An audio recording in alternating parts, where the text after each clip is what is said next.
السلام علیکم ناظرین، پروگرام اوپینین متعلق میں ولیکار ہمیں یاسر احمد ہم کو اسٹوڈیو میں جوائن کرتا سینئر تجزیہ کار علی غازی صاحب. ویلکم علی صاحب. Thank you Yasir. علی صاحب اج اسپیکر پنجاب اسمبلی ذرا پنجاب اسمبلی جو ہے 18 پاس کے ہو چودہ پیدا مسئلہ بھی لوکل گورنمنٹ جو ہے پنجاب میں لے دو الیکشن کمیشن آف پاکستان سا ہو چاہے عجیب و غریب قسم لاز بھی کھڑی آیا تو بھائی غیر جماعتی پھر وہ جماعت میں شامل تھی دا جے کے بھی کٹ جدا مدعا بھی وہ پانچ طرفوں سے ڈیفائن باقن 6 مہینہ 3 مہینہ وہ خیر وہ پانچ جگہ تے سنی رہی ہوئی پر اج اسپیکر صاحب پنجاب اسمبلی میں ایک قرارداد پاس کیا. اسپیکر صاحب چوندا پیا تو بھائی 27 میں آئینی ترمیم کرن کھپے جواز ٹائم دا local government M Q M بھی اجو کے ہی ڈی میں انہوں نے پوتی آ منا تھینک یو کیو آ سپورٹ کر جی بگار کر جی اگر 27 آئینی ترمیم جو ذکر فکر چرچو عام ہو گزر 3 مہینن کا اقتداری ایوانن میں توڑے عوامی حلقن میں میڈیا میں اگر 27 آئینی ترمیم بقول پنجاب اسمبلی یا پنجاب جے اسپیکر جے ٹھارا جے وہ بلدیاتی ادارن کے ایک تحفظ ڈیئن لائے ہنن جی آئینی مدت ہنن ادارن کے آئینی مدت ڈیئن لائے الیکشن ٹائم تے تھیण لائے تو ٹھیک ہے گڈ آئی ان میں اگر کو जेके भी नंढी वॾी तरमीमूं हज़ारे पार्लियामेंट में डिस्कस थींदियूं ऐं ठीकु आहे छो न बल्दियाती इदारा बि हिकिड़ी प्रॉपर इलेक्शन्स थियनि ऐं प्रॉपर तरीक़नि सां हुनजी हिकिड़ी आइनी मुदत हुजणु खपे जीअं क़ौमी असेंबली सूबाई असेंबली थींदी आहे त एसि ताईं त ठीकु आहे पर पोइ हू सभु ख़बरूं किथे वयूं जेके 27 आइनी तरमीम सां जुड़ियल हुयूं. मुंहिंजो ख़्यालु आहे त इहे 27 आइनी तरमीम 26 आइनी तरमीम वांगुरु तकरारी न थींदी अगरि हिन में सिर्फ़ ही बल्दियाती मामलो आहे. कुझु ॿिया अहिड़ा मामलात आहिनि इदारनि बल्दियाती इदारनि या अहिड़ा मामलात आहिनि त ज़ाहिर आहे ठीकु आहे हिकिड़ी पॉज़िटिव कानून साज़ी थी वेंदी पर ॻाल्हि इहा आहे त ही सिर्फ़ु ॾेखारे बल्दियाती निज़ाम किथे हिन में जेके ॻाल्हियूं पहिरीं बाज़गश्त करे रहियूं जिन जी कॾहिं बि का बाक़ाइदगी सां तस्दीक न थी पर जंहिंमें इहो त वधीक सूबा ठाहिबा सूबनि खे विरहाइबो NFC लाइ को आइनी जुगाड़ ॻोल्हियो त सूबनि जो हक़ जेको फाइनेंशियल आहे हिसो उहो घटि कजे या इहे इशू इहे आहिनि.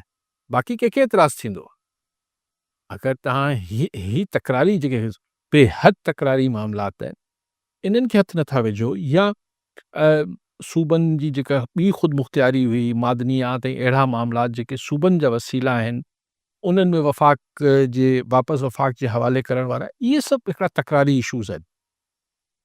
बाक़ी हाणे तव्हां बल्दियाती निज़ाम खे मुस्तहकम करणु चाहियो पिया या तव्हां कंहिं ॿिए उहिदे खे आइनी करार ॾियारणु चाहियो पिया हुनजी आइनी मुदत ठाहिणु चाहियो पिया ठीकु आहे. इहे शयूं त इन ते कोई एतिरी वॾी कॉन्ट्रोवर्सी क्रिएट न थींदी कॉम्प्रोमाइज़ भी थी सघे थो उन ते त कॉम्प्रोमाइज़ थींदा उन में कोई अहिड़ो इशू न थींदो पर अगरि ईअं आहे त पोइ ख़ासि पंजाब मां इहो 18 पास कराइणु ऐं उनखे भाई असां वटि सदाईं जॾहिं बि कोई अहिड़ो मुतालबो ईंदो आहे त केर बि अंग न ॿुधाईंदो आहे त ही 27 आई तरमीम आहे 28 आहे 26 आहे 5 चयोसीं आइन में तरमीम कयो ही मसइलो हल करे वियो हाणे 27 जॾहिं चयो वञे थो त असां वटि 27th कॉन्स्टिट्यूशनल अमेंडमेंट जेका आहे हीअ जेको उनवान आहे ही को बि ध्यानु ॿिए हंधि वठी वञे थो त उमीद त उते न खणी वेंदा हुजनि जी हा ऐं उन लाइ हिकिड़ो थल न ठाहींदा हुजनि जी हा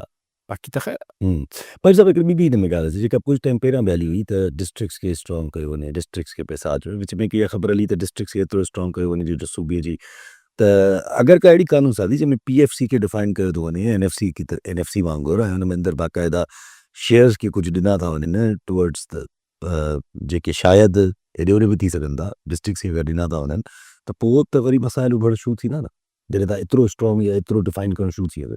ॾिसो इहा हिकिड़ी डिबेट दुनिया पाकिस्तान में हलंदी रही त भई जॾहिं तव्हां वफ़ाक़ ऐं सूबनि जे विच में विरासत फंड्स जी कयो था त पोइ तव्हां सूबनि अंदरि बि कयो हिकिड़ी छा प्रोविंशियल PFC फाइनेंस कमीशन बि ठाहियो ताकी सूबनि जे अंदरि बि फंड्स जी एलोकेशन्स थियनि. उहा सूबनि जे हवाले आहे उहा ठहंदी आहे पर सूबनि जे हवाले आहे पर उहो कॾहिं बि कॾहिं बि इफेक्टिव थींदी कोन्हे उहो कॾहिं बि मख़्तस फंड्स थींदा ई कोन आहिनि. तव्हां कॉलर जी हा अच्छा कॉलर सां गॾु इरफान अली सिलो शदाद कोटमा। जी सिलो साहब छा चवणु चाहींदा? अस्सलाम वालेकुम यासिर भाई। मुंहिंजो सर सवाल इहो हुयो त मां ताज़ा तरीन हाणे प्रोग्राम ॾिसां पियो, टाइम न्यूज़ ते ख़बर हली त बिलावल जेको आहे सो दावा कई आहे त कश्मीर में असां हुकूमत ठाहियूं पिया। त मुंहिंजो सुवाल इहो हो त मतिलबु हाणे जेका पीपल्स पार्टी आहे उहा सिंध जीअं मतिलबु कश्मीर खे बि ख़ूबसूरत बणाईंदी, इहो ई पुछो। ठीकु आहे साईं। सभु साईं ॿुधाए रहा इहो सुवाल त उभरंदो त केतिरी पीपल्स पार्टी जी कारकर्दगी ऐं इहे सुवाल त उभरंदा जॾहिं बि सूबनि सही आहे। ॾिसो ॻाल्हि इहा आहे त जॾहिं चओ था त हिकिड़ी पार्लिमानी डेमोक्रेसी आहे, पार्लिमानी डेमोक्रेसी में बेसिकली जेको माण्हुनि जो मैंडेट आहे उहो काउंट कंदो आहे। अगरि हुनखे बिल्कुलु किताबी हिसाब में पाण ॾिसूं त भई माण्हुनि जो मैंडेट कीअं मिलंदो आहे, माण्हुनि खे वोट ज़रिए मिलंदो आहे। वोट जे ज़रिए MNA MPAs इहे चूंडिजी ईंदा आहिनि, उहे पोइ हाउस जे अंदरि मेजॉरिटी जेका आहे उहा हुकूमत ठाहींदी आहे। इहो हिकिड़ो किताबी सादी सूदी हिकिड़ी डेफिनेशन आहे, सभिनी खे ख़बर हूंदी। असां वटि हीउ मामिलो छाकाणि त एतिरो सादो सूदो आहे कोन, असां वटि to start to begin with vote में ई मैनिपुलेशन थिए थी, बैलेट में। पोइ अगरि केरु चूंडिजी अची बि वञे क़ौमी असेंबली या सूबाई असेंबली में या किथे बि, पोइ उते मुख़्तलिफ़ शयूं थींदियूं आहिनि। उन्हनि जो पोइ पार्टी जो निशान गुम थी वेंदो आहे, पार्टी गुम थी वेंदी आहे, लोटो ठाहियो वेंदो आहे, फिरायो वेंदो आहे, वफ़ादारियूं तब्दील थींदियूं आहिनि। सो ॻाल्हि इहा आहे त अदरवाइज़ आज़ाद कश्मीर में हाणे जीअं साईं सिलो साहब ज़िक्र कनि पिया, बिलावल भुट्टो ज़रदारी साहब जी चवणु आहे त हुननि वटि नंबर पूरा थी विया ऐं हू आज़ाद कश्मीर जे माण्हुनि खे जेका बि हाणे हुकूमत जो टेन्योर हुननि जो मुद्दो बाक़ी बचियो आहे 8 या 9 महीना, उहे चवनि था असां आज़ाद कश्मीर जे माण्हुनि खे मायूस न कंदासीं, असीं तमामु हुननि जा मसला दरीना ख़्वाहिशूं सभु पूरी कंदासीं। ॾिठो वञे टेक्निक, अगरि हिकिड़ो गोरो यूरोप में ॾिसूं त ठीकु आहे न, अच्छा उन्हनि खे पार्लियामेंट में सपोर्ट मिली आहे, ठीकु आहे, they have the right to govern.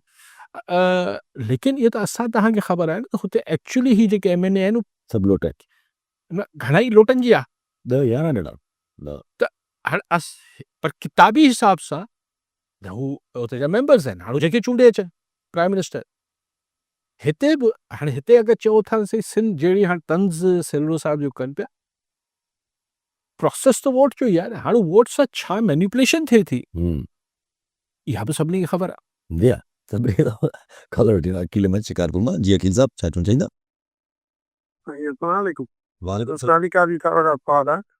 त जेको हाणे फेडरल गवर्नमेंट या जेको शइ ॿुधिजे थी या सोशल मीडिया में त 18 जेका तरमीम थी माज़ीअ में, उन में रदो बदल कई थी वञे, कुझु शयूं वापसि कयूं थियूं वञनि। मसइला जेके सूबनि खे पावर आहिनि किन शयुनि फ़ैसिले करण जा, उहा फेडरल गवर्नमेंट वापसि करणु चाहे थी। ॿियो इहो त 27 अमेंडमेंट जेका ईंदी या जेका फ्यूचर में नज़र अचे थी थींदी, त छा इन ते पीपल्स पार्टी या नवाज़ लीग उन ते कुझु एहतिजाज कंदा, मां उन पंहिंजो पावर शो कंदा? ईअं न थिए जो तख़्ती थी वञे त साईं यार सभु जेल में वञनि, वरी अचे त एतिरी तकलीफ़ सही सघंदा?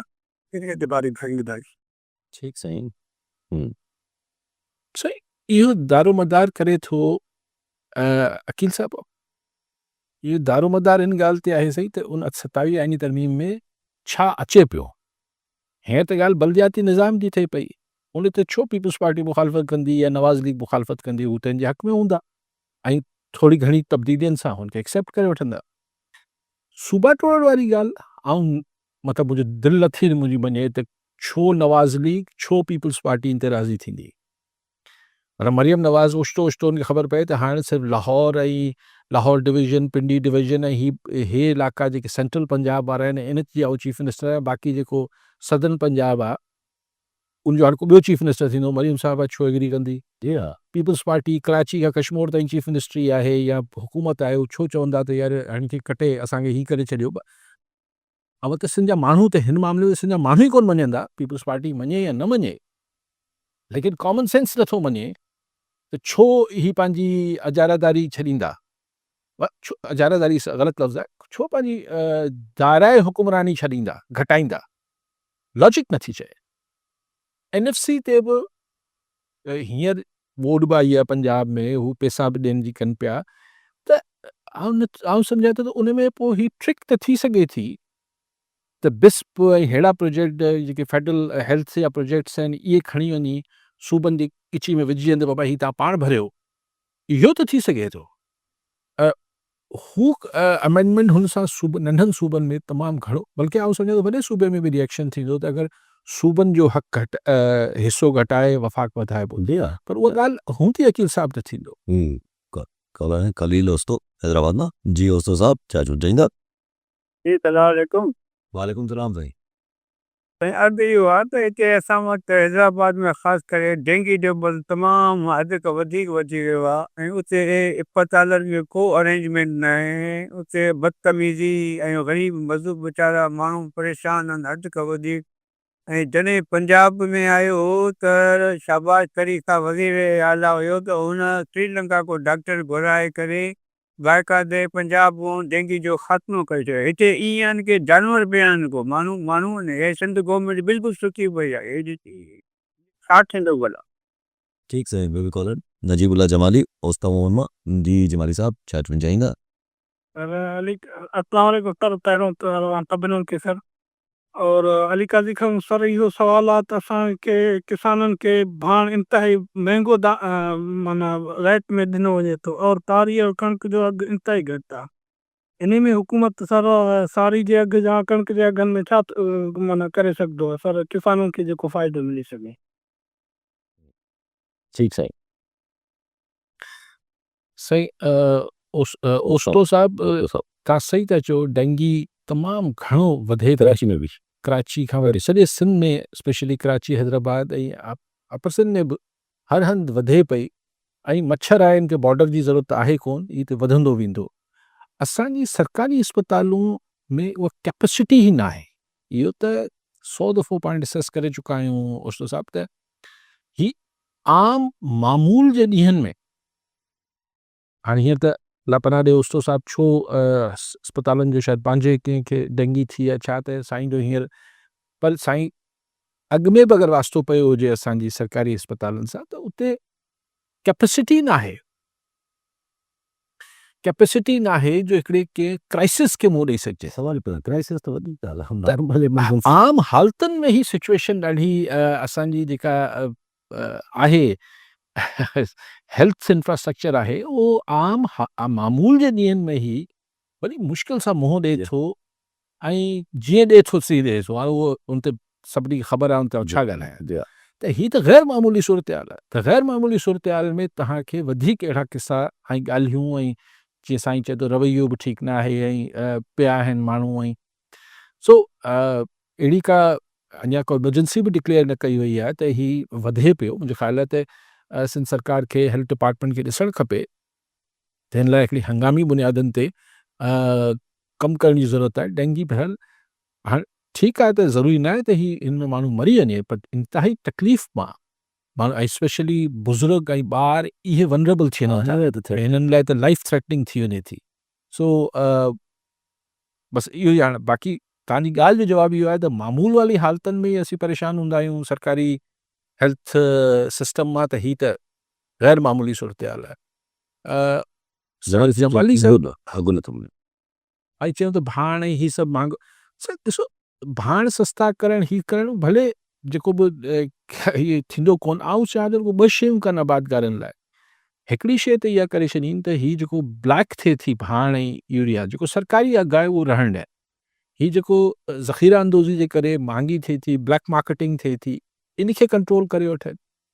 ऐं ॿियो जेको माण्हुनि जो अघु आहे उहो उन्हनि खे इंश्योर करे वठनि। अगरि 4 पैसा वधीक मिलंदा त हू महांगी भाण हू वठी छॾींदा। त सभु रेट खे कंहिं सूरत स्टेबलाइज़ कनि। अगरि IMF इन्हनि खे ऐलान नथी करणु ॾिए त पोइ मार्केट मैकेनिज़म अहिड़ो जोड़ीनि, ये दुनिया में बि रेट अनाउंस कोन थींदो आहे पर मार्केट रेट मेंटेन रहंदो आहे। असां वटि टमाटो मथे चढ़ी वञे थो, पोइ टमाटो थोरो हेठि अचे थो त बसरु चढ़ी वञे थो।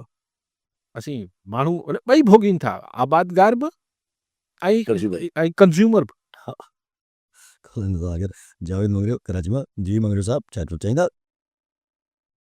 यातिर ॿ ॻाल्हियूं आहिनि। हिकिड़ो त जेको आहे वॾी रिपेयर थी जेको आहे त PhD जे हवाले सां जेको असां 30 सालनि 25 सालनि में हिकिड़ी प्रायोरिटी बेस ते जेको आहे त यूनिवर्सिटीज़ में जेका PhD होल्डर था अचनि कॉलेजिस में ख़ासि तौर ते उन्हनि खे हिकिड़ी रिआयत मिले थी। उन खां बाद उन्हनि खे जेको बेनिफिट मिलनि था मॉनिटरी बेनिफिट आहिनि त उन्हनि जो जेको आहे फीडबैक छा आहे असां मां कंहिं बि न ते करे गौर फिक्र न कयो आहे त 25 सालनि में असां उनखे प्रायोरिटी ॾियूं था ऐं करोड़ अरबे रुपया असां हुन ते ख़र्च कया आहिनि मंथली उन्हनि खे असां बेनिफिट बि जो पिणु बेचे थो उन्हनि जो फीडबैक छा आहे उन मां असां केतिरो फ़ाइदो थियो आहे। पहिरीं ॻाल्हि त ॾिसो डॉक्टरेट जेका डिग्री हूंदी आहे पूरी दुनिया में न करे हुनखे अवलियत ॾिबी आहे उहे हिकिड़ा रिसर्च फेलोज़ हूंदा आहिनि जेके हर शइ में तहक़ीक़ कंदा आहिनि ऐं असां वटि बदक़िस्मती सां हिते रिसर्च वारो जेको पहलू आहे उहो त आहे ई कान। हिते सिर्फ़ु PhD जो जेको फ़ाइदो ई आहे त उहो हिकिड़ो प्लेगरिज़म थिए थी नकुल करे कापी पेस्ट करण खां पोइ हिकिड़ी उहिदे जे लाइ तॾहिं इहा भॼ डुक थिए थी। कॉलेज लेवल ते जॾहिं असां रिसर्च कई आहे त 95% जेका हुते जेके PhD होल्डर अथनि उहे क्लास नथा वठनि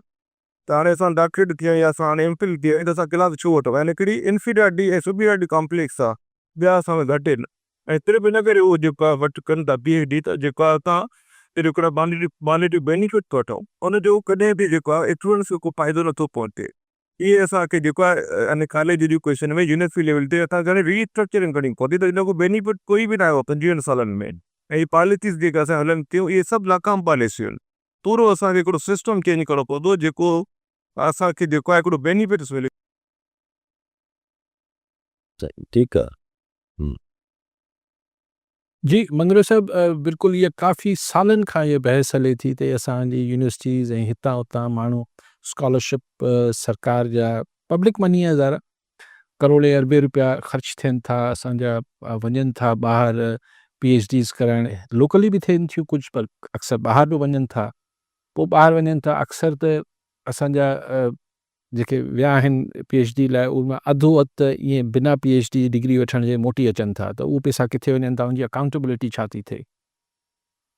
ॿी ॻाल्हि एज़ ही मंगरू साहब pointed out I think I agree with him कि भई अगरि तव्हां हिकिड़ो PhD डॉक्टरेट करे आया आहियो त तव्हां आई एम नॉट सेइंग कि ऑल ऑफ देम कुझु त तमामु ज़बरदस्त मामलात हुजनि था माण्हू हुजनि था ऐं उहो त वाकई में उन्हनि जी हुन सां फ़ाइदो थिए थो डॉक्टरेट ऐं पोस्ट डॉक्टरेट सां लेकिन मेजॉरिटी जो ॻाल्हि पई थिए त पोइ हुननि सां हिते शागिर्दनि खे या हिते इंस्टीट्यूशन्स खे लाभ छा थो मिले। सिर्फ़ु इहो आहे त हू एलिवेट थी वञनि था छाकाणि त PhD डॉक्टर नालो लॻी वञे थो त इहा बहस सालनि खां हले थी त हीउ जेको पैसो ख़र्च कनि था इदारा उन मां इदारनि खे ऐं हुन इदारनि में पढ़ंदड़ ॿारनि खे या ओवरऑल सोसाइटी खे लाभ छा थो मिले। वरी आउं वाज़े कयां त सभु जे सभु लाइ नथो चवां मंगरू साहब भले चए आउं नथो चवां वेरी कॉम्पिटेंट प्रोफेसर्स ऑल्सो लेकिन हीअ भरियल हिकिड़ो बहस त ज़रूरु आहे ऐं इन ते को प्रॉपर जवाबु अॼु ताईं आयो कोन्हे त हिन खे कीअं जस्टिफाई कजे त जे हिननि माण्हू अधु मां छॾे अची विया ऐं न कई PhD त उहे पैसा किथे विया पर उनजो केरु जवाबु ॾींदो या जेके करे बि आया त उहे कहिड़ा अहिड़ा शानदार पेपर्स आहिनि या रिसर्च आहे PhD ज़ाहिर थीसिस हूंदी त उन अहिड़ी थीसिस आहे जेको मतिलबु इंटरनेशनल लाइ त नेशनल लेवल ते को माना रखंदी हुजे उनखे माण्हू के उन सां शागिर्द लाभ हासिल करे सघनि इहा भरियल डिस्कशन त आहे।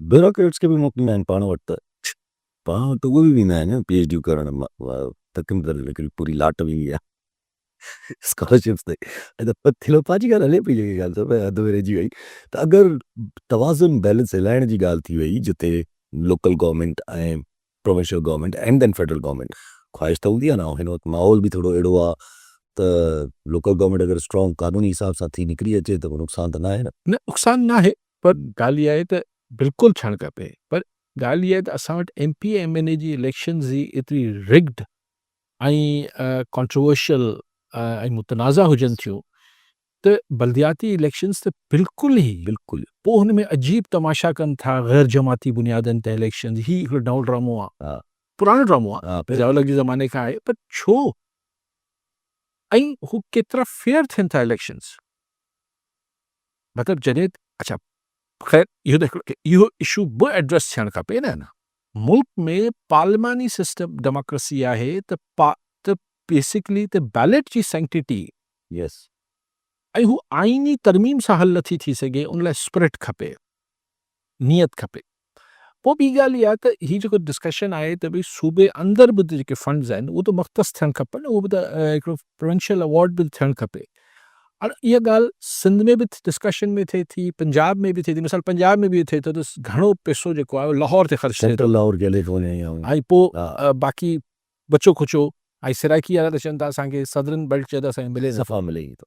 हिते ॿई बहस थियनि था त कराची में घणो ख़र्च थिए थो, पर कराची जी जेके सियासत कंदड़ पार्टीज़ आहिनि हू चवनि था कराची में ख़र्च नथो थिए। यस ऐं सूबाई हुकूमतूं सिर्फ़ु ही न, सूबाई हुकूमतूं ही लिवरेज पाण वटि रखणु चाहिनि थियूं त कहिड़े खे पैसा ॾिजनि, कहिड़ी पर हाणे जॾहिं कराची खे कश्मीर ते हिकिड़ी पार्टी जी हुकूमत आहे त ॻाल्हि साॻी आहे। पर अगरि सभु पैसा डेवलपमेंट जा ॾेई छॾिजनि हेठि डिस्ट्रिक्ट गवर्नमेंट्स खे त मसइलो इहो आहे त पोइ MNA छा कनि, ऐं पोइ माण्हू कराची में चीफ मिनिस्टर ऐं हिननि मतिलबु सेक्रेटरीट जा चकर छो काटी। इहो थोरो घणो तजुर्बो मुशर्रफ जे दौर में जॾहिं नाज़मी निज़ाम आयो त बेतहाशा फंड्स नाज़मनि खे ॾिना विया त अक्सर माण्हू इहो चवनि था त उन दौर में जेतिरो पैसो आयो ऐं जंहिंजे करे लोकल भोतारनि जो बि हिकिड़ो वॾो उरूज आयो मुशर्रफ जे दौर में, जेको अमूमन आमरियतनि में लोकल भोतार तमामु मज़बूत थींदा आहिनि, ज़िया जे दौर में बि थिया, पोइ मुशर्रफ जे दौर में बि थिया। त पोइ थियो छा, मिसाल कहिड़े बि डिस्ट्रिक्ट जो नालो खणो जो हशर छा आहे अॻु खां बि नाज़मी दौर में वधीक ख़राबु थियो, पर कराची नवां नाला थी आया, नवां हू त ज़िया जे दौर में बि उभरी आया। त पर कराची में बहरहाल हू जेको जमात इस्लामी वारो निमतुल्लाह हो हुन हिकिड़ो प्रेसिडेंट सेट कयो त कराची जो मेयर डिलीवर करे सघे थो। यस ये पोइ हुनखे MQ लंडन जेको आहे हू मुस्तफ़ा कमाल जी सूरत में हुनखे कोशिशि कई वई त हुनजो बि इम्प्रेशन इहो ठहे त हीज़ अ डूअर ऐं कंदो, पर बहरहाल नेमतुल्लाह जहिड़ो हू को इम्पैक्ट क्रिएट न करे सघियो। लेकिन बहरहाल MQ खे वोट वरी मिली वियो या मिले हुयो या जीअं बि थियो।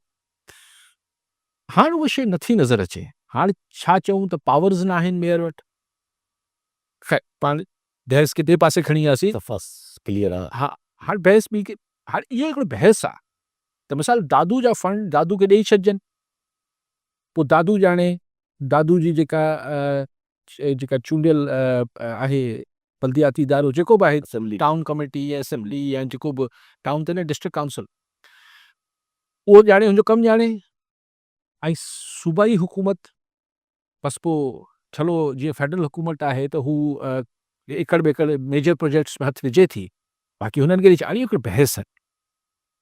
पर असांजे बल्दियाती इदारनि जो बि हाल इहो आहे त हुते हीअं त फंड जेतिरो वञे थो उन मां बंगलनि में थो वञे। उहो न हिकिड़ो मेजर हिसो त पघारनि में हलियो वञे थो, उहो बि बंगलनि जा माण्हू रखियल आहिनि। हा उहे बि कमूले ई कंदा आहिनि। पोइ बाक़ी ख़र्च जेको आहे उहो ज़ाहिर ठेकेदारनि ऐं करप्शन आहे, पोइ बाक़ी बंगलनि ते ख़र्च वञे थो। त हाणे वधीक ॾेई वठो त पोइ बि छा फ़र्क़ु पवंदो। बसि वधी वेंदो, रेशियो वधी वेंदो शयुनि जी। को त साहिब फ़कीर कामो निज़ामानी जोलबा जी निज़ामानी साहब छा चईंदा? अस्सलाम वालेकुम सर। जी वालेकुम सलाम साईं। सर अस्सलाम वालेकुम सर। जी वालेकुम सलाम साईं। साईं मुंहिंजो हिकिड़ो सुवालु आहे आइन जे हवाले सां। 73 जो जेको आइन आहे मुंहिंजी नज़र मां जेको गुज़रियो आहे उन में हिकिड़ी कमी मूंखे नज़र कान थी अचे, पर हाणे अची असांजे हुकूमतनि खे अलाए कहिड़ी का मथे में सूर कयो आहे जो हर माना हर साल जेको आहे सो तरमीमूं हाणे 26 तरमीम थी वई आहे। काज़ी साहब सां इहो सुवालु आहे त छा इन में का अहिड़ी गुंजाइश आहे जेका आइन में वरी तरमीम जे मथां तरमीम थींदी रहे? मुंहिंजो रुॻो एतिरो सुवालु आहे। ठीक साईं, ॿियो बि करण ज़फ़र नकवी हैदराबाद मां। जी नकवी साहब क्या कहना चाहेंगे? सर अस्सलाम वालेकुम बेटे, यासिर मोहतरम अली काजी साहब सलामत आ रहे हैं, खुश रहे आप लोग। सर मैं तो आपके शहर हैदराबाद पे तो आप कहते रहे हैं, आपका सिर्फ शहर है और हर बार कोई ना कोई मसला ऐसा आ जाता है कि एक्सपोज हो जाते हैं लोग। काजी साहब पिछले एक हफ्ते से मेरे बेटे को भी डेंगू है, जिसको फोन किया, जिस रिक्शे में बैठो, जिस गाड़ी में, हर एक के घर में उसकी बीवी को डेंगू है, उसको डेंगू है, लतीफ़ाबाद में है, कासिमाबाद में यानी एक लामुतनाही एक ऐसा वबा की सूरत इख्तियार कर गया है। कौन सा 21 करोड़ 22,000 पढ़ाना 2-3 यानी वो चंद लोगों की जेबों में हम कर क्या हमारी हम अपनी और मुख्तलिफ चीज़ों से बात करते हैं। छोटी छोटी जो हमारी जो मजबूरी है, मेरी 2 दिन पहले کہیں سے بھی بات ہوئی اپنا چاندی مولا بخش صاحب سے، میں نے کہا سر آپ کا شہر ہے، اب میں آپ سے بھی کہہ رہا ہوں کہ سر کوئی تو ہو ایسا کہ جو یہ ان کی کوئی اکاؤنٹیبلٹی ہو سر. جوانوں کی میتیں ہوئی ہیں حیدرآباد شہر میں ڈینگی کی وجہ سے. کوئی یعنی اور لیبارٹری والے بھی سر اتنا یعنی ظالم ہو گئے. میں جانتا ہوں، نام نہیں لوں گا، بڑے ہاسپٹل کی لیبارٹری، وہ بجائے وہ کنسیشن کے اور اپنے یعنی مزید پیسے مانگتے ہیں. وہ کیا ہے سروس پہ؟ اب سر اس پہ کریں نا سر آپ تھوڑا سا. اللہ سلامت رہے. نظام صاحب तव्हां शायदि चवण इहो चाहियो पिए त आइन में हिकिड़ी तरमीम थी वञे, पोइ तरमीम ते वरी हुनजी तरमीम थी सघे थी, 200% थी सघे थी. सही, पार्लियामेंट जी मर्ज़ी आहे. उहो बरतानवी पार्लियामेंट लाइ चयो वेंदो आहे, जेको मदर पार्लियामेंट तस्वर थिए थी, उन लाइ चयो वञे थो. त सवाइ इन ॻाल्हि जे बरतानवी पार्लियामेंट सभु कुझु करे सघे थी, सवाइ इन ॻाल्हि जे त उहो हुकुम करे त सिज जेका आहे ईस्ट बदिरां वेस्ट मां उभरे, छाकाणि उन ते पार्लियामेंट जो वस नथो हले. बाक़ी हू सभु कुझु करे सघे थी. सो ही पार्लियामेंट बि सभु कुझु करे सघे थी. हुते त को लिखियलु आइन बि कोन्हे, हुते त कन्वेंशन्स ऐं रिवायतनि ते हले थो बरतानिया. असां वटि लिखियलु आहे, लेकिन असां वटि जेको ज़िया कई 8वीं तरमीम न 8वीं तरमीम हुई न 8th अमेंडमेंट, जंहिंमें प्रेसिडेंशियल पावर्स हुआ, हू हिकिड़ो दफ़ो ख़तमु थी, वरी पावर्स मिलिया, वरी ख़तमु थी वरी.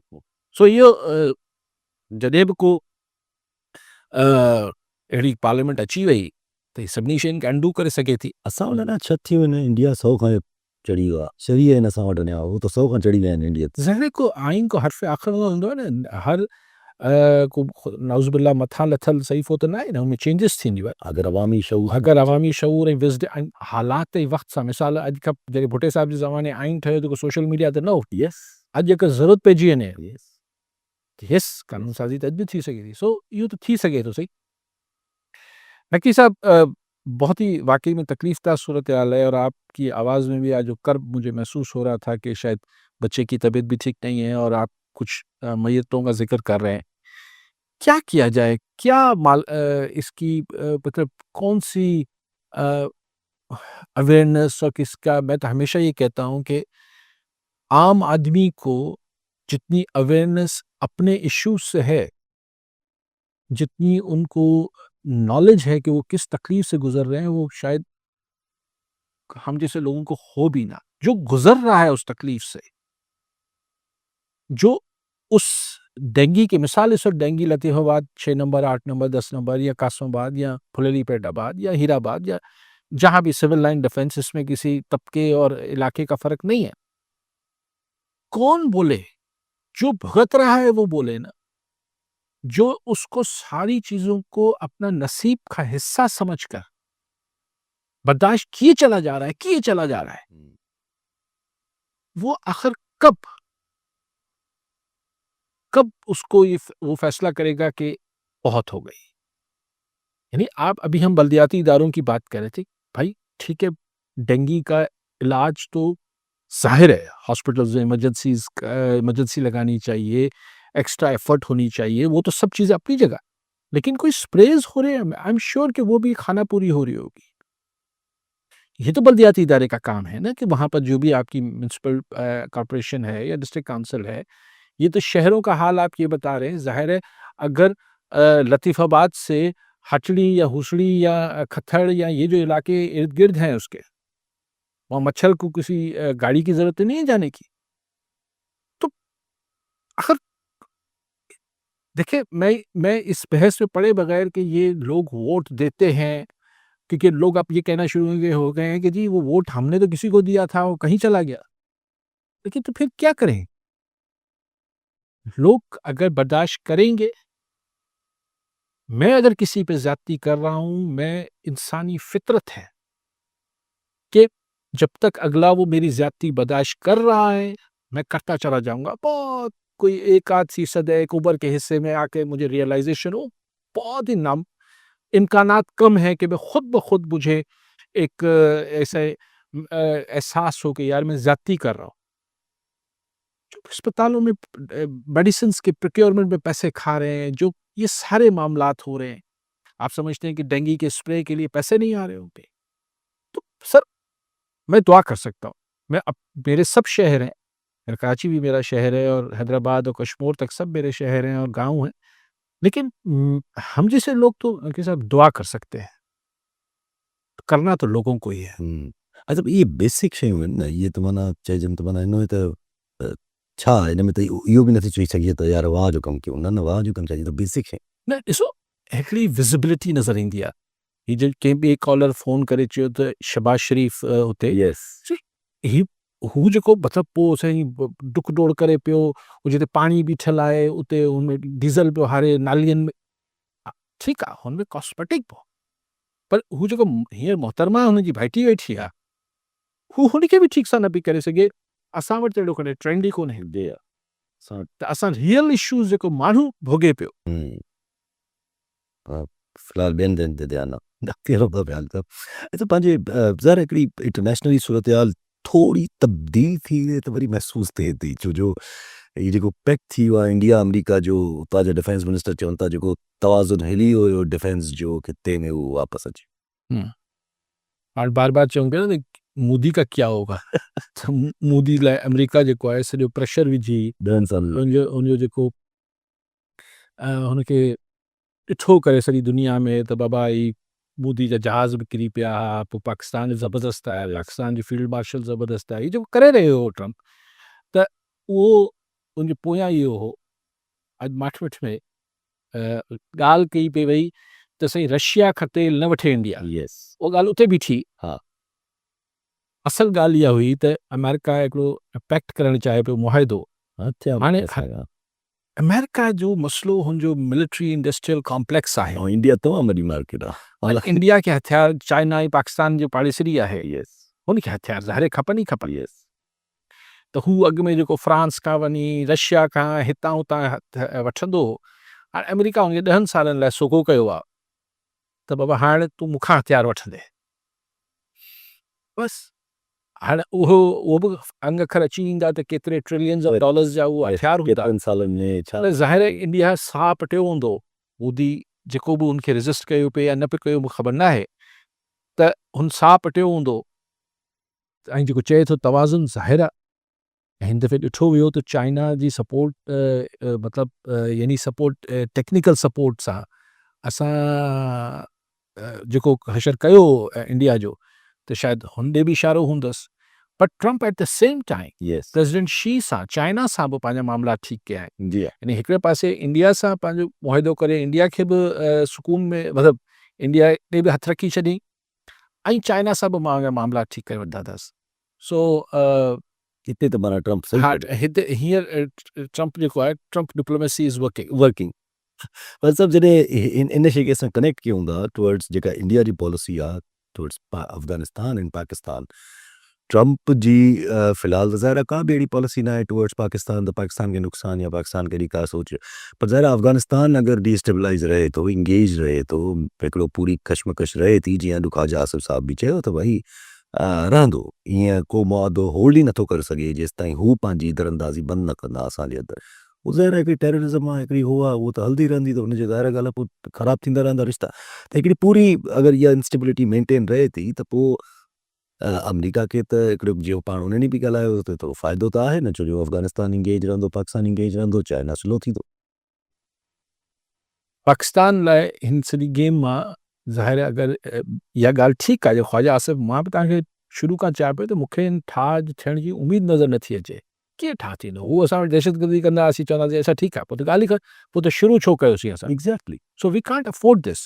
लेकिन यू आर राइट कि अगरि असां हुते बम्बार्टमेंट कंदासीं या ही शयूं कंदासीं त ज़ाहिर आहे अफ़गानिस्तान डिस्टेबलाइज़ थिए थो ऐं इंडिया बि हुतां असां ॾे करे थो, माना सॼो हिकिड़ी प्रॉक्सी वॉर शुरू आहे जेका, त नुक़सानु त चाइना खे थिए पियो, छाकाणि त चाइना चाहियो पिए त हिकिड़ी पुरअमन रूट मिले उनखे जेको हुनजो यूरोप सां कनेक्ट करे, जेको हुनजो आहे सी पैक जो सॼो जेको छा रोड कहिड़ो OBOR one belt one road one belt one road वारो जो कॉन्सेप्ट आहे हुनजो, त उहो त वरी मुतासिर थी वियो।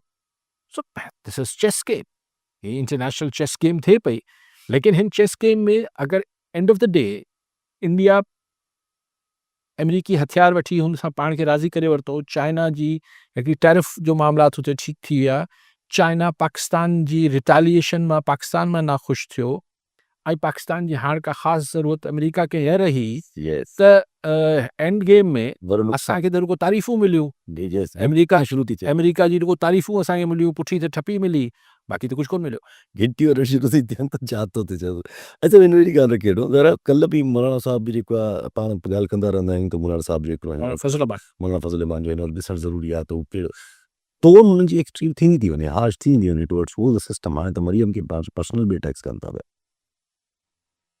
मौलाना साहब नाराज़ थियसि हिन सॼे सेटअप खां PDM वन सरकार खां पोइ PDM इलेक्शन खां पोइ शदीद नाराज़ आहिनि हिन में त को हर्ज न आहे पोइ उनखे को पूरी तरह सां को बि राज़ी करण लाइ तयारु न पियो थिए हिकु मिनट जी ॻाल्हि थोरो एक्सट्रीम ॻाल्हि हुननि कई हुननि चयो त जेको अफ़गानिस्तान जो तव्हां चैप्टर खोलियो आहे उहो अमेरिका जी तारीफ़ में आप जोड़े हो रहे हैं इस वजह से खोला है मतिलबु इहा त अमेरिका फिरी वेंदो उहा ॻाल्हि जेका इहो हिकिड़ो खुटको त आहे त अमेरिका फिरंदो इन सॼे ऐं ट्रम्प लाइ फिरण को मसइलो ई कोन्हे यस यस यस सो उहो त विच में को पर्दो ई नथो रखे जी करे अशरक करे मशरक सो मौलाना साहब नाराज़ त थिए पियो पर ॾिसणो इहो आहे त मौलाना फज़ल रहमान रुगो लफ़्ज़ी नाराज़गी ई जारी रखंदो या को अमली नाराज़गी जो बि मुज़ाहिरो कंदो जंहिं ॾींहुं अमली नाराज़गी लाइ मौलाना साहब राज़ी थी वियो त पोइ पाण सम्झंदासीं त कुझु थिए पियो मौलाना साहब बि बसि लफ़्ज़नि जी सिर्फ़ु